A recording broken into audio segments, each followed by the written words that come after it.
I decided I was in the mood for a book tag. The problem was I couldn't find the book tag I wanted. I had eventually came up with something I was happy with. It was some kind of fallish book tag. And then I couldn't find it again. And so instead of spending a little bit of time looking for it, I spent a whole lot of time kind of sort of creating my own Alpha Someone's regular fall bucket list. That's what I found. The Every Girl, let me see. The Every Girl's 2023 fall bucket list. I'll put a link to her actual, it's like a blog post, and I'll put it in the description. But I just was like, fine, this one actually appeals to me, and so I went for it. What I'm doing two things. Number one, I'm trying to, I think I have one book that I actually have read, but it's been so long that I'm counting it as, I should do a reread. But I'm doing books that I don't really know a lot about, but sounded like they could be interesting with the prompt in some way. And the prompt is just what she says you should do. And the article is really cute. There was a lot of fun stuff on it. And I've just never done a fall bucket list. It's just not something I've ever done. But I was like, I'm gonna play with this. So I played. And so I have my questions, I have my answers. But I've had a couple people email me and say, how come you don't put your books into the, when you're talking about this challenge or that challenge, how come you're not? And it's really because this channel isn't about promoting my own books. But on the other hand, then I was like, yeah, but if someone wants to know. So I'm going to do this in two ways. Number one, I'm just going to go through it and talk about the book, the prompt, and what made me think about it and all that fun stuff. Then at the end, so that you can be totally done if that's when you're done, I will go back and do a quick recap, throwing books that I've written that would fit the prompt. So that if that's just not what interests you, you can just skip it and then I don't have to feel guilty.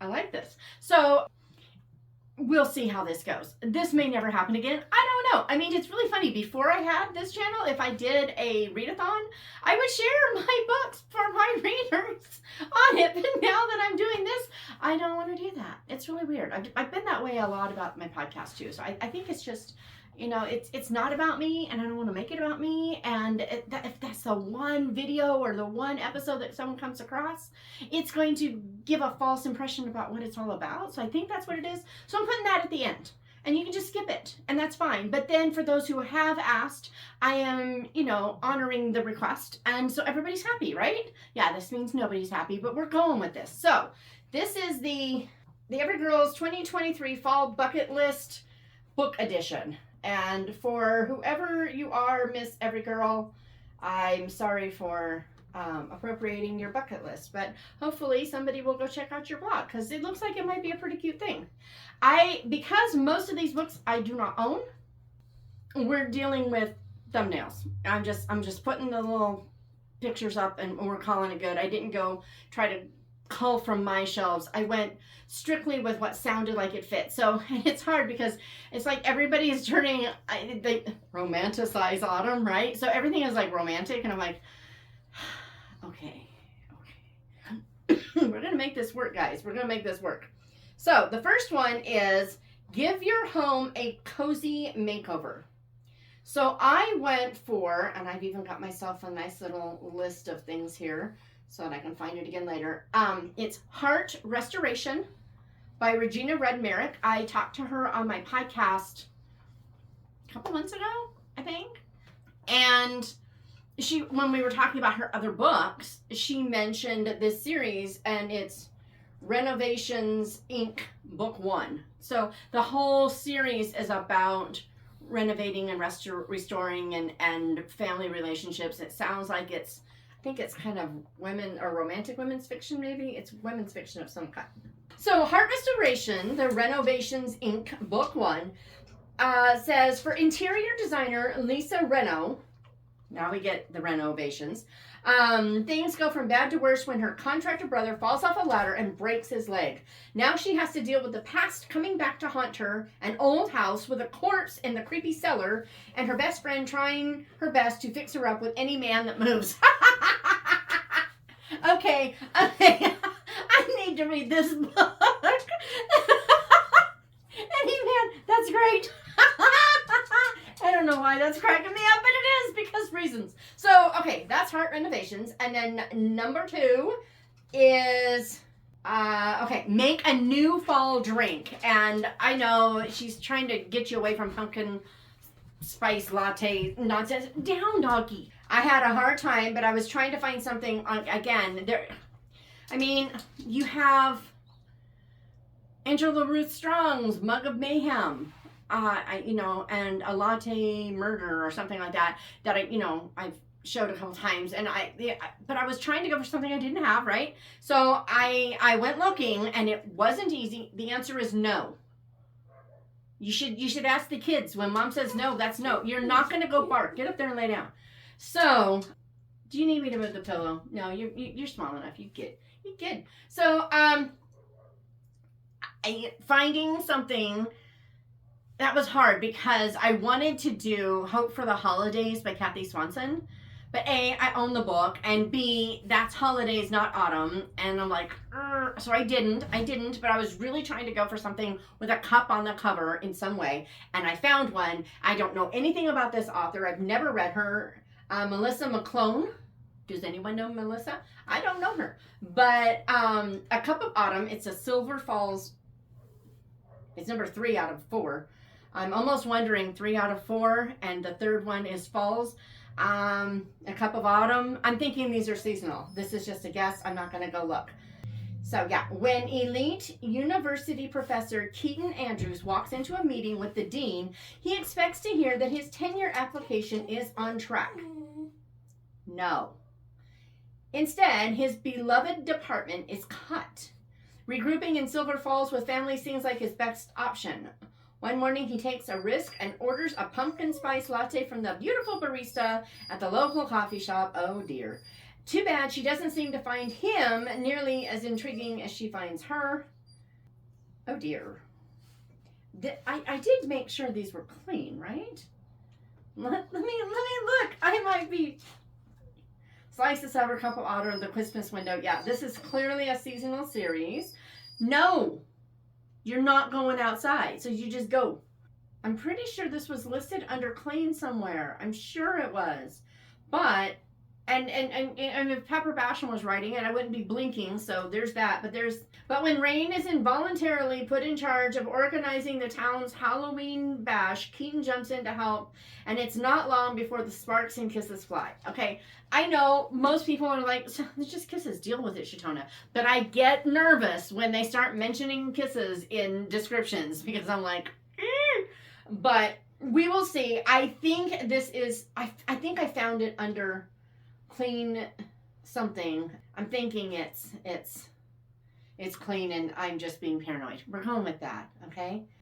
Okay, Midnight at the Blackbird Cafe. Ooh, that sounds like a cool title. But I'm not going to look because I don't know. I don't know. So we're just going to skip it. Okay, then it says, stock up on your favorite fall candle. And I'm like, seriously, how on earth am I going to find a book with candles that isn't Christmas? And it wasn't easy. But then I found Christian Suspense by a woman whose first name is Candle. Where'd it go? It's called The Shadows, I think, or the series is. Yeah, The Shadows is a 4-book series.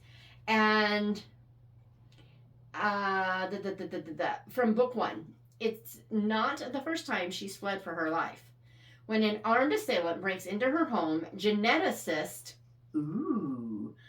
Tari Salah is forced to run from an unknown enemy. The murder of 2 friends and the bombing of her lab strip her of all her allies. When she's framed for the crimes and branded a terrorist, she can't even go to the police for help. Whew. So anyway, the Shadows series by Kendall Sutton. So I thought, okay. But it's supposed to, if I recall correctly, it was Christian fiction. Yeah, it's under religion and spirituality, which is, yeah, contemporary Christian fiction, Christian suspense, etc. So I'm excited. I think it's on Kindle Unlimited, so I think I might read that on the plane to Indiana in a couple of weeks. Why not? We live once. So there's that. And then the next prompt is, it's not a prompt, it's a bucket list item, but I'm calling it a prompt. Have a fall-inspired movie marathon. And the only thing I could come up with was Tony Shiloh's The Love Script. There are others. There's a whole series, and I think they take place in like the 20s, I think.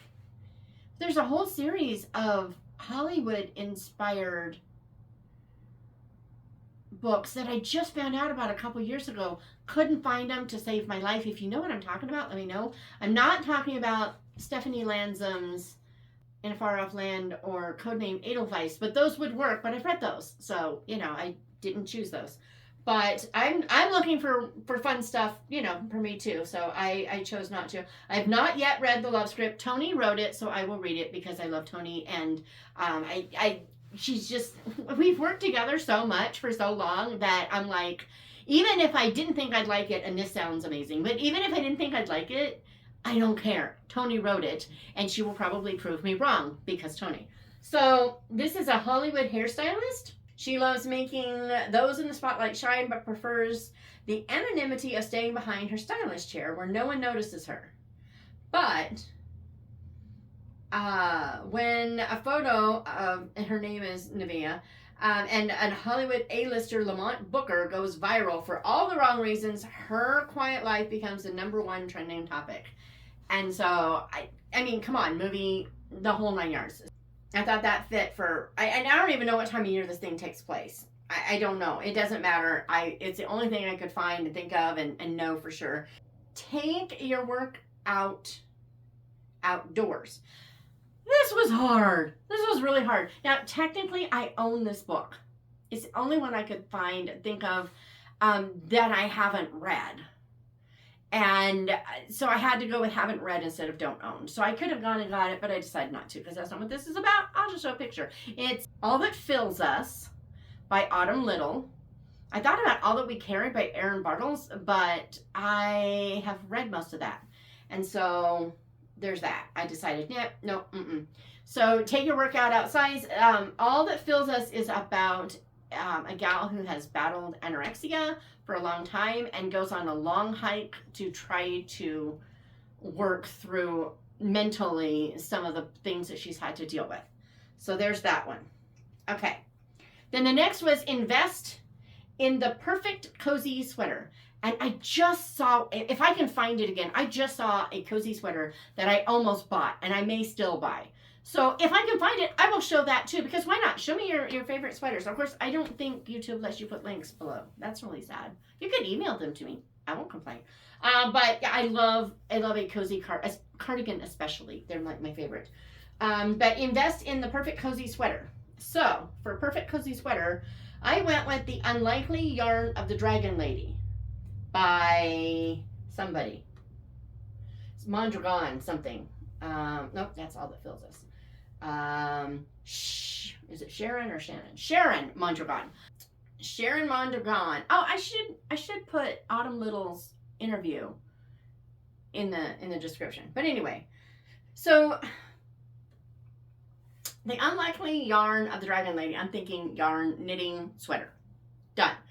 A simple change of scenery can change lives in powerful ways. This feels like kind of a totally different but the same impact as Mrs. Kipp. So that's why I was like. So Margaret Rose, Jane, and Fran had a good thing going. Meet every week in the quiet of their peaceful chapel and knit prayer shawls. No muss, just ministry. That is until their pastor boots them out of the church in his last-ditch effort to revive the dwindling congregation. Margaret isn't having it. Knitting prayer shawls where people can watch is the most ridiculous idea she's ever heard of, and she's heard plenty. Prayer belongs in the church, not Prayer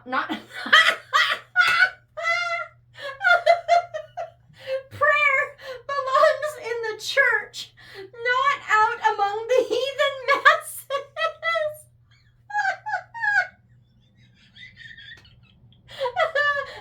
How are they supposed to knit holiness into these shawls if they're constantly distracted by the public?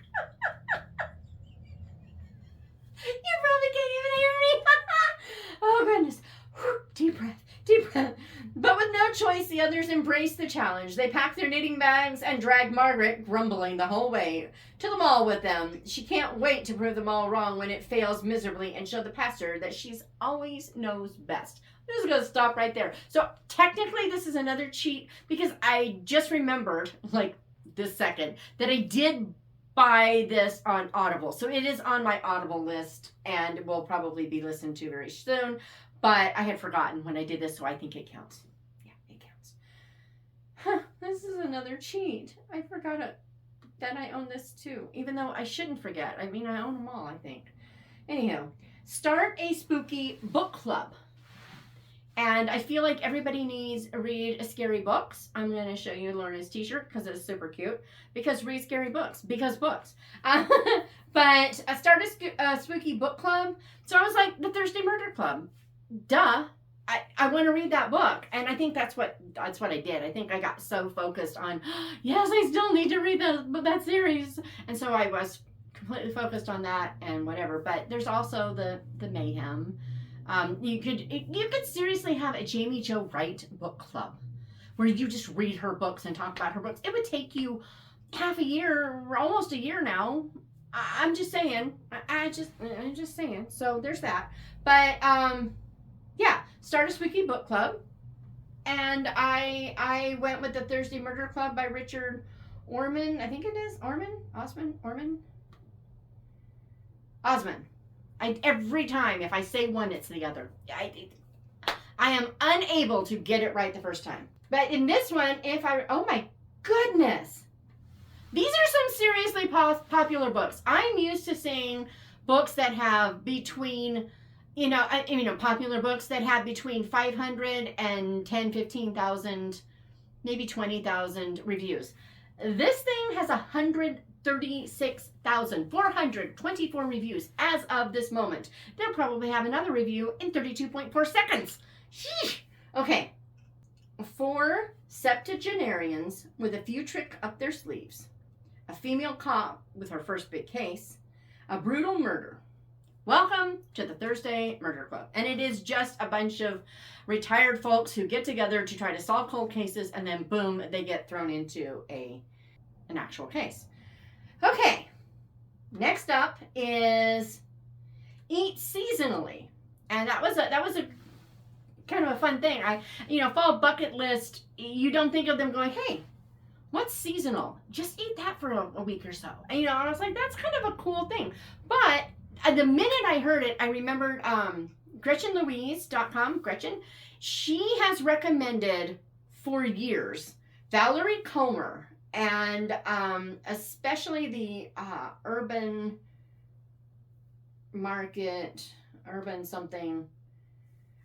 farm fresh romance.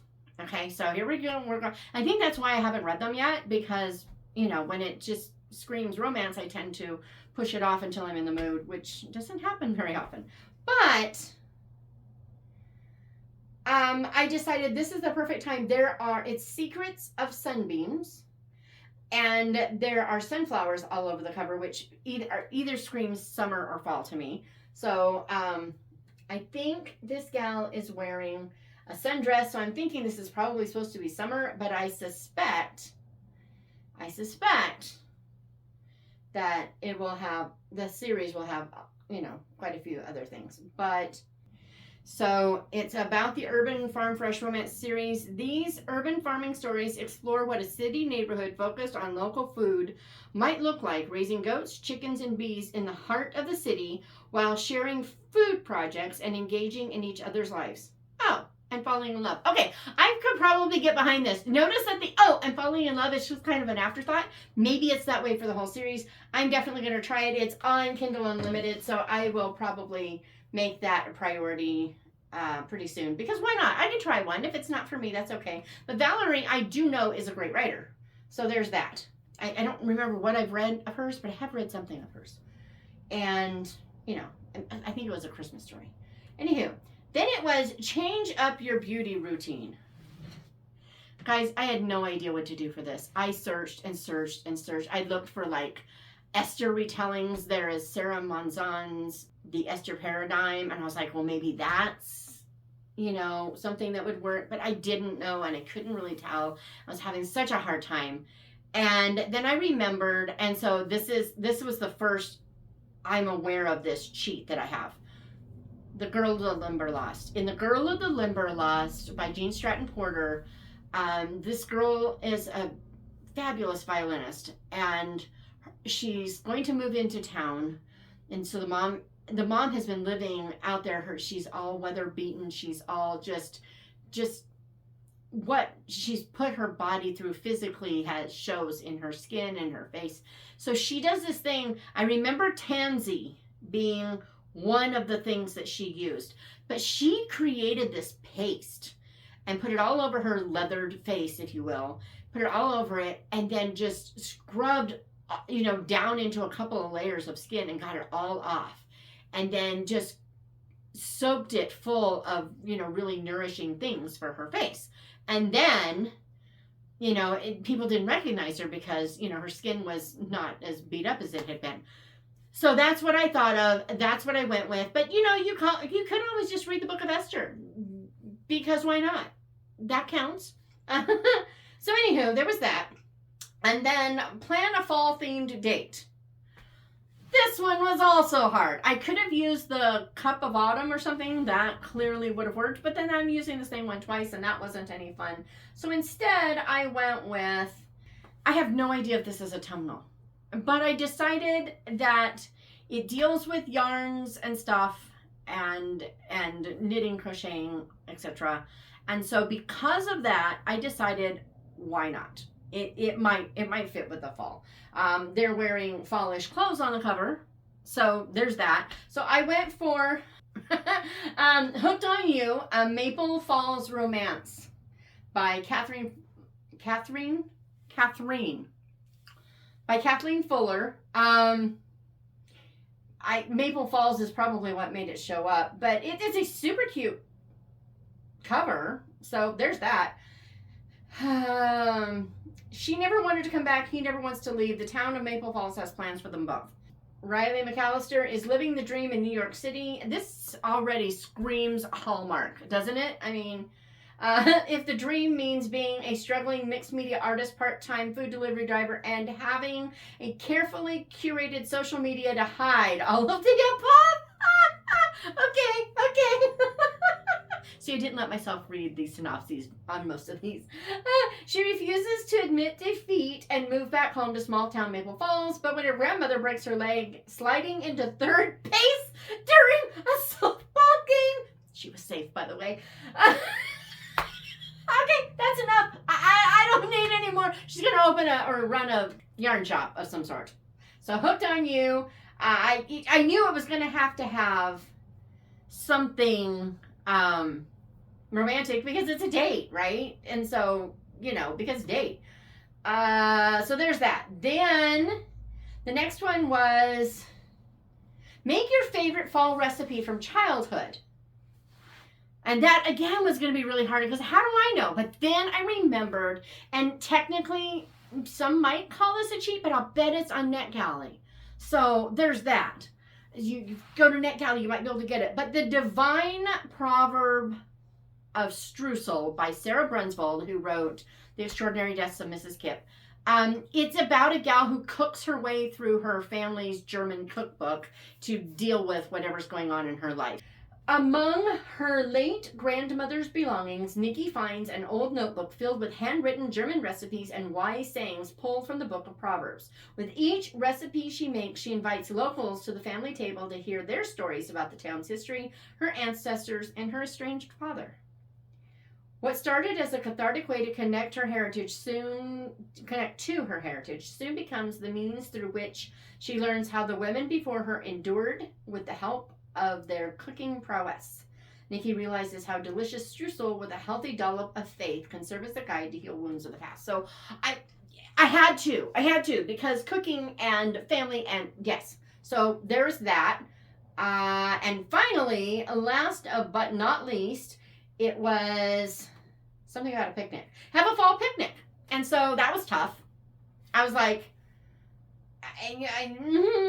because I mean, at this point, I'm really struggling because there's so much romance. And I'm like, I want to at least read a couple of these if I do this, right? And I'm just going, right? Definitely I'll be reading yes, the Divine Proverb of Streusel. That was a given before I even finished Mrs. Kipp because I heard about it. So there was that.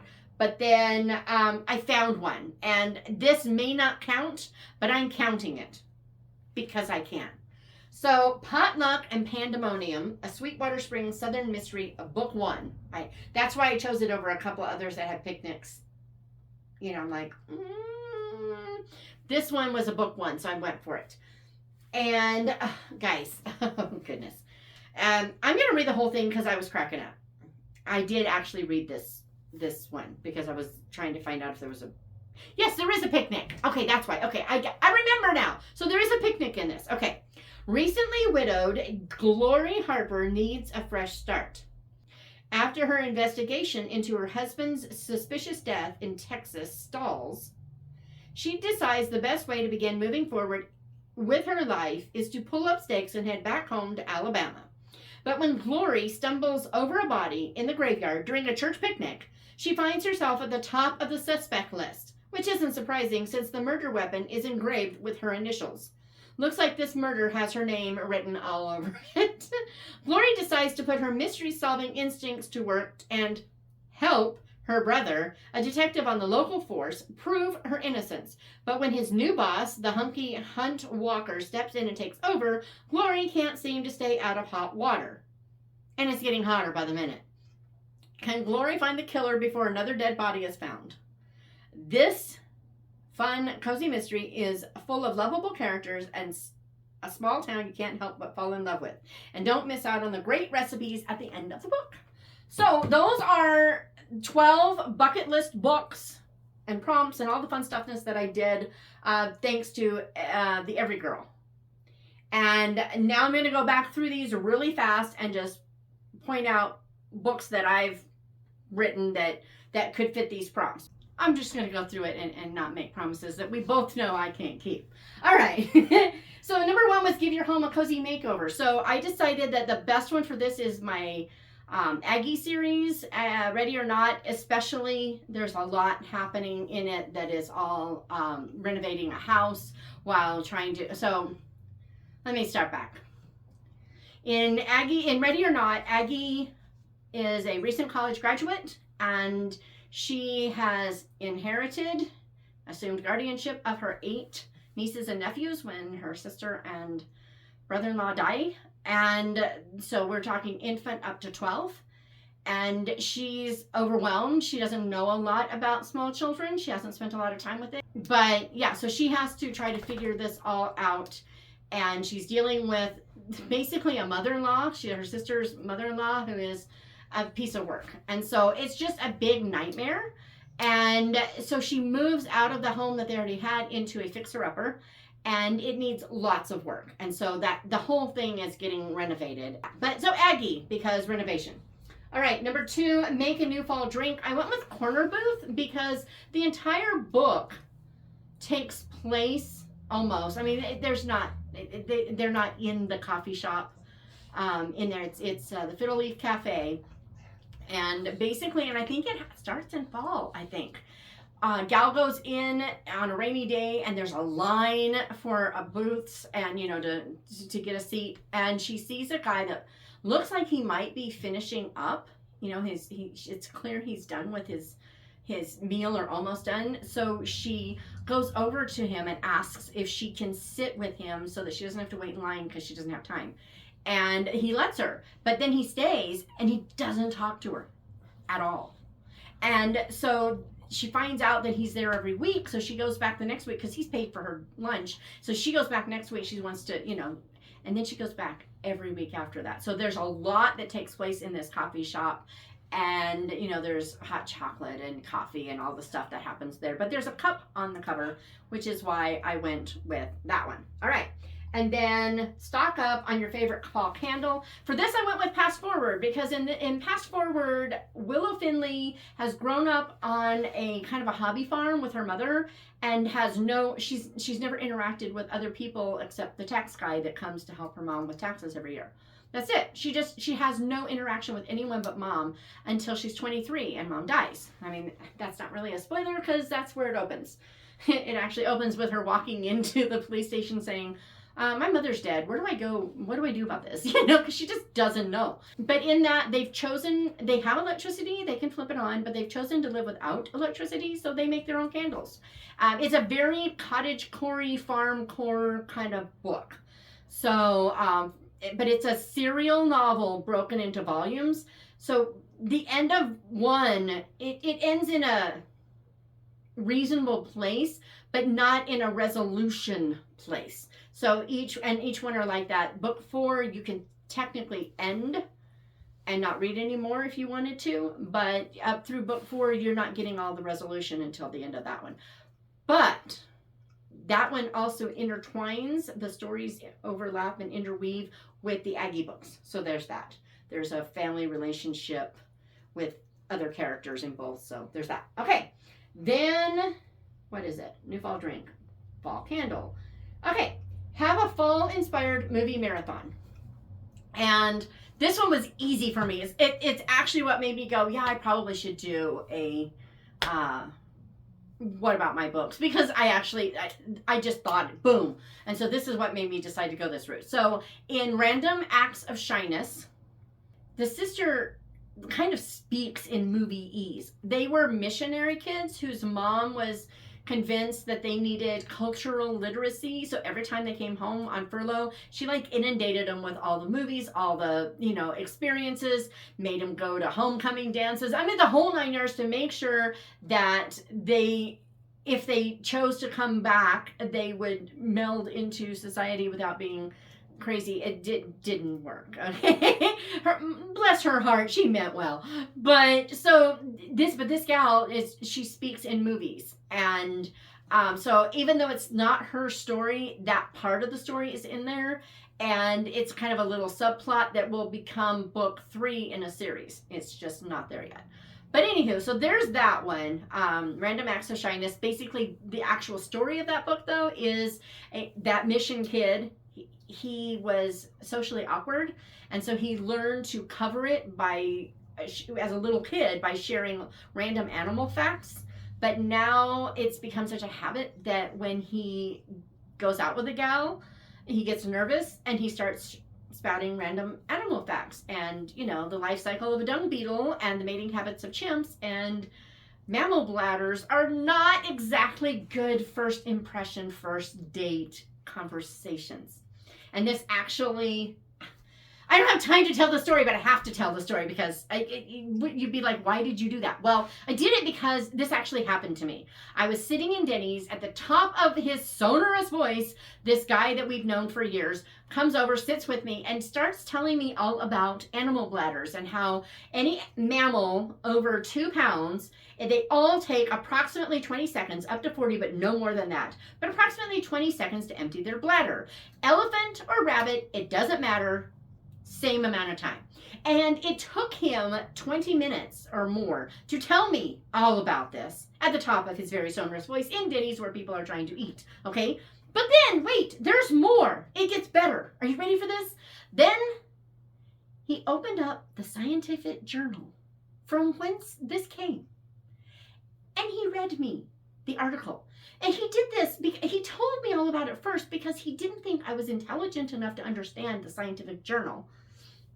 I don't understand that because he didn't think I was stupid, but he was so brilliant. He just tended to deal with people who weren't very thoughtful. And it's not that they aren't intelligent, but they don't think about things. They just ask questions and let someone else do the thinking for them, is what he was accustomed to, mostly because people knew that he was going to tell them anyway. So they just did this to cut down on the stuff, right? I'm telling you, I was so frustrated. I was supposed to be getting stuff done. I was really frustrated. I was supposed to be writing. And I went home early that night. I woke up my husband and I said, this guy, won't say his name, but this guy is going to be single for the rest of his life. And it reminded me of that moment in the movie The Bachelor where she's, she's going to the Starlight, and the movie, not the show, where Chris O'Donnell and Renee Zellweger. But so she's, going to the Starlight room, and he's supposed to propose, but then he does, and it's a horrible proposal. One could argue it was a poopy one because of some of the stuff that was in it. Yeah, it was the "you win" proposal went viral because it was just ridiculous. Well, she comes home and her sister is like all bouncy and like a little terrier, like, and she's like, "How'd it go?" And she's like, "I don't want to talk about it." And she's making something with corn flakes and raw eggs and ketchup, and she even takes a bite. It's just, and that. All of a sudden I had this picture of this guy coming in from a first date with a gal. It was one of those rare times that I went all mushy. He was just like, she had freckles. It was like, I don't even know where that came from, but I'm like, okay, well, clearly this dude likes freckles. But he walks in the door and she's like, so how'd it go? And he's just like, don't want to talk about it. She's like, oh no, not the dung beetle. Tell me it's not the, he's like, no, it's not the dung beetle. Mating habits of chimps? Nope. She's like, oh no, not the bladders. And she's like, it's better than chimps. And she's like, well, maybe, and so it's just like, and it's how she decides she's going to try to get him over this. And it's a fun story. It's kind of rom-com-y, but there's a lot more to it. Because I don't do straight up romance very well. I just don't. It's just not my thing. So anywho, there's that. That was a lot longer than I meant it to be. Take your workout outdoors. And so all I could think of was, because the only thing I don't have a lot of sportsy kind of stuff in most of my books, people actually playing sports. And so that was really hard. And then I remembered Highlands. It's part of my contemporary fantasy series where someone wakes up in the place that they love the most and they've always wanted to be. So the first one is prairie. She wakes up on the prairie, was always into the little house on the prairie-ness, and now she's there and she can't go back. But she's there and she's got to adapt. Well, there's Highlands, and in Highlands, he is a competitive swimmer, and he actually creates kind of, they don't have in this alternate world, they don't have like the Olympics. So he creates the Olympics, and there's a lot to the stories. They're very much focused on, the first one is focused on contentment. The second one is focused on both accepting the Lord's will for your life, and is it really accepting the Lord's will, or are you just apathetic, and the consequences of everything. So there's that. Then, okay, invest in the perfect cozy sweater. Now this is kind of a cheat, but it's seriously the only thing I could think of. In Argosy Junction, someone sees a sweater, loves it, and someone else but it's in wool, and she's allergic to wool. And so in this one, someone else says, hey, can you make that in cotton thread instead? And so there's a sweater, actually it's a sweater and a skirt thing. But anyway, so yeah, perfect cozy sweater. It's about a family who ended up in what became a cult. It didn't start off as a cult, but they became a very controlling, spiritually abusive environment. And the family walked away from God, and someone else's life showing that God isn't the problem. It's how you guys, and it's your fault. You guys were part of this. You made this a thing, And so it's all about that. And then the next one is start a spooky book club. And this one was hard because I really don't have anything with a lot of book clubbishness in it. Until the book that I'm working on right now there is, but it's not available, and so I'm like, I don't know. So if this is the future, you could always go check out Clock Tower Bound. There is a book club in there, although it's not really a spooky one. But Book Club Capers, which is not finished, it is a serial story that I did last year for Chantal Reads All Day's Bookshelf Challenge, but in July, that's when I burned out completely. I had to cut everything off my plate, so I have to pick that back up and finish it, so you can only read through July, I think. But it's a lot of fun. Basically, they come to the first book club meeting in January, and there's a note on someone's chair, and it basically says, you have to figure out what book I am by this, what book I'm talking about by this clue. You guys have to read that book, and if you get it wrong, someone's going to die. And so it's that whole thing. So there's that. Eat seasonally. I did not put anything in here. Okay. Eat seasonally. I gotta think fast. I don't know. Oh boy. Okay. I'm gonna say this is really cheating because I did not. I thought I had them all and I don't. Okay. So here's the deal. No matter what I do, it's going to be a cheat, and I'm sorry about that because I should have really thought more about it. But there are a few options that I'm just going to throw out there. First, the New Cheltenham books. In those books, so it's the Ghosts of New Cheltenham, which is good for fallish, even though it's a Christmas book.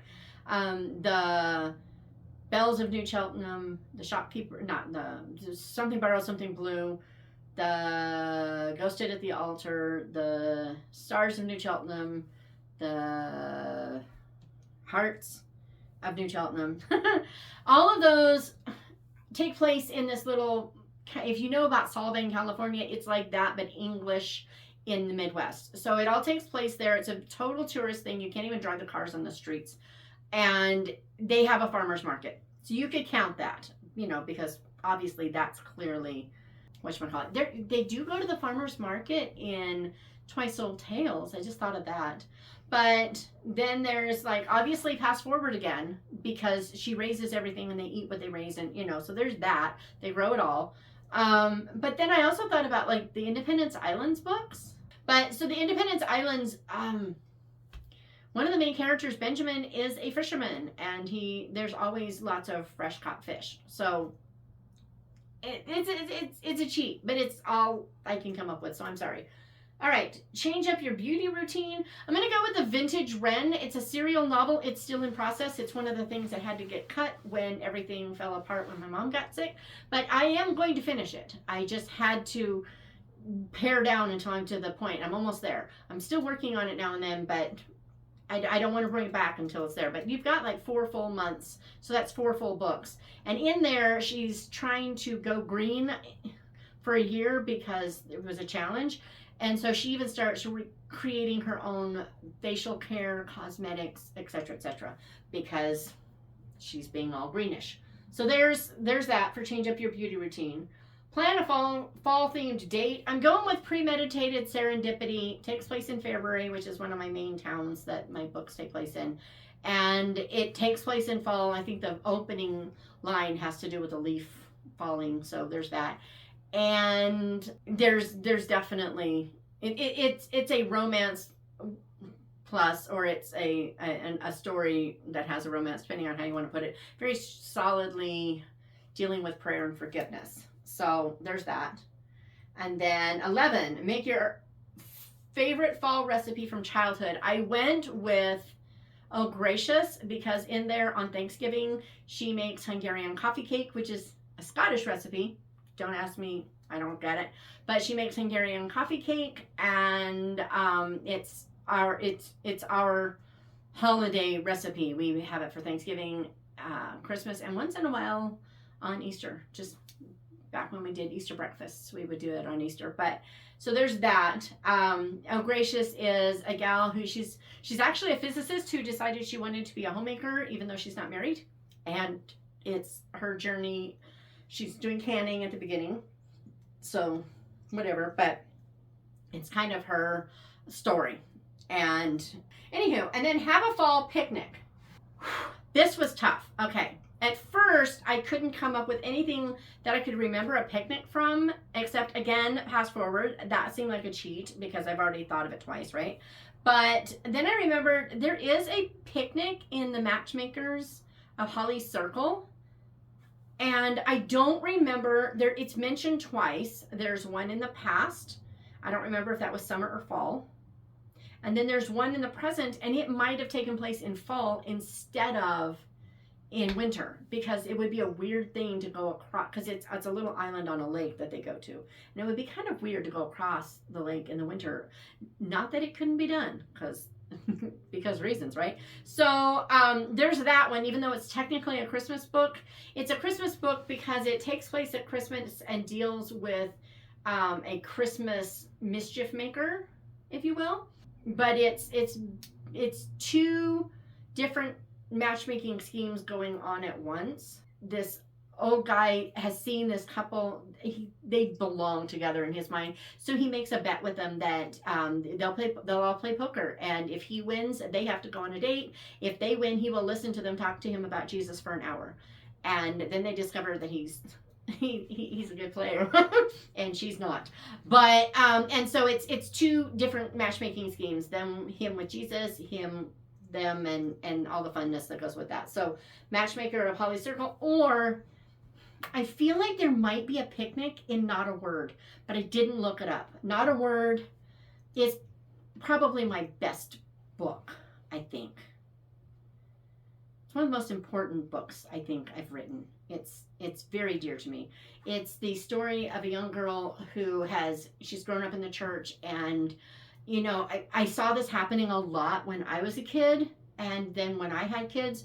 It's basically they take the guys off and try to, you know, tell them that they've just got to control the raging hormones until they're married. Then they take the girls off and they tend to basically say these guys have these raging hormones and it's your job to make sure that you don't make it worse. I'm not saying that there isn't some truth in that. We are not supposed to be oblivious to the effect that our choices have on other people, male or female. Okay, I get that, but there's an awful lot of attitude that the guys are the ones that are struggling sexually, and girls don't really have those troubles. Their trouble is just not making sure that they don't cause the guys. And I'm just like, ugh. So I have a gal who she goes to prom and she discovers that she's the one pursuing the guy, and then she finds out she's pregnant, and then when she's cornered about it, she publicly says that the guy raped her, and then the whole story is the fallout from that. And Not a Word is a pretty solid title for what takes place in that book. So but I feel like I know that there's like, I think she brings him food or he brings her food at some point out while he's working out in a field. He's fixing fence posts or something, and so I counted that as a picnic because it's the only thing I can think of. Yeah, there might be a picnic in there. I just don't know, but it's all I could think of. So those are my books, my recommendations for this. I'm going to put the little prompts that I use. They're not prompts, they're bucket list items, but I used them as prompts. I'm going to put them in the description. I'm going to put the link to the original article on there. I want to thank every girl for writing the article and giving me this idea. And yeah, let me know. Do you have better suggestions for some of these? And if you've read any of these books, am I going to like them? Please tell me, because I'll just move them up on the when I'm going to read them list, right? And I will see you guys Monday with, finally going to do the suspense contemporary / whatever bookshelf tour, I think. I was going to do that today and I just didn't feel up to it. I just like, man, I'm not in the mood for that. So, all right, I will see you later.